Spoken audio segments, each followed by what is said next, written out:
عرب میں جو بھی اخلاقی معاملہ ہو چکا تھا اس وقت جب کہ حضور کی بعثت ہوئی ہے، اس کا نقشہ اب آ رہا ہے سورۃ الماعون میں.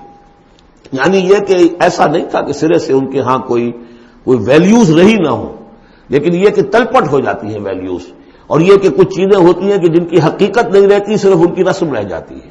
جیسے آج ہمارا حال ہے، رہ گئی رسم اذاں روح بلالی نہ رہی، فلسفہ رہ گیا تلقین غزالی نہ رہی. تو ان کے ہاں بھی یہ آ چکا تھا کہ اب وہ چونکہ جزا و سزا کے تصور سے محروم ہو چکے تھے، لہذا ارأیت الذی یکذب بالدین، کیا تم نے دیکھا اس شخص کو جو جزا و سزا کا انکاری ہے؟ کوئی جزا سزا نہیں، کوئی باعث بعد الموت نہیں. ان ہی الا حیاتنا دنیا نموت و نحیا وما یہلکنا الا الدار.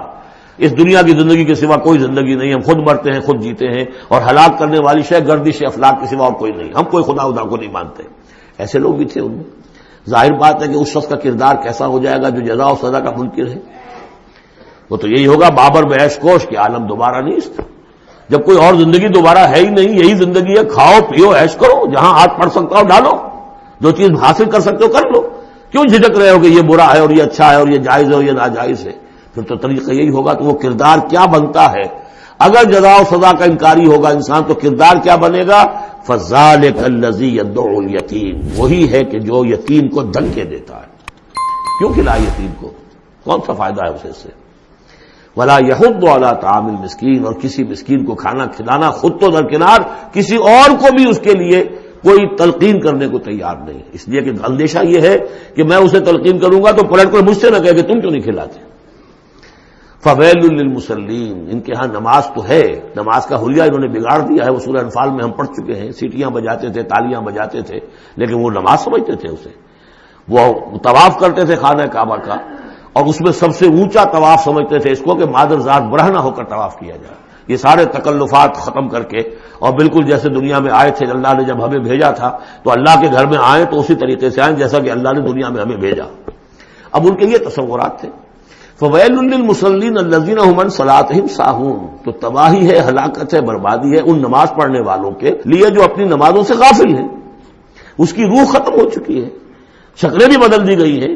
ہمارے ہاں اللہ کا شکر ہے اس امت میں شکل نہیں بدلی ہے. صلو کما رأیتمونی اصلی، اللہ کا فضل ہے.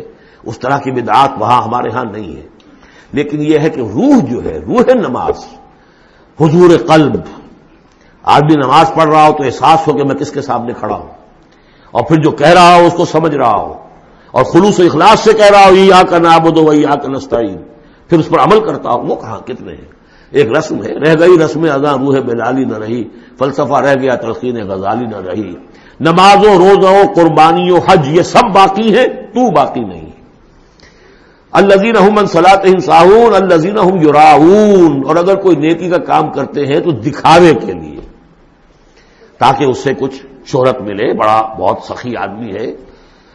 وَيَمْنَعُونَ الْمَاعُونَ، لیکن ان کی شخصیت کے اندر پستی کا عالم یہاں تک آ گیا ہے کہ عام استعمال کی چیزیں بھی مانگے تانگے نہیں دیتے. عرب میں بھی رواج تھا بھائی کہیں سے کسی کے چولہے میں سے کوئی انگاری لے آؤ تاکہ ہم آگ روشن کر لیں. نمک ہے کسی سے مطلوب ہے تو اس کا کوئی جھجک نہیں ہوتی تھی، نمک دے دیا جاتا تھا. لیکن وہ لوگ ان چیزوں میں بھی آ کر شقی ہو جاتا ہے. بارک اللہ لی ولکم فی القرآن العظیم ونفعنی وإیاکم بالآیات والذکر الحکیم.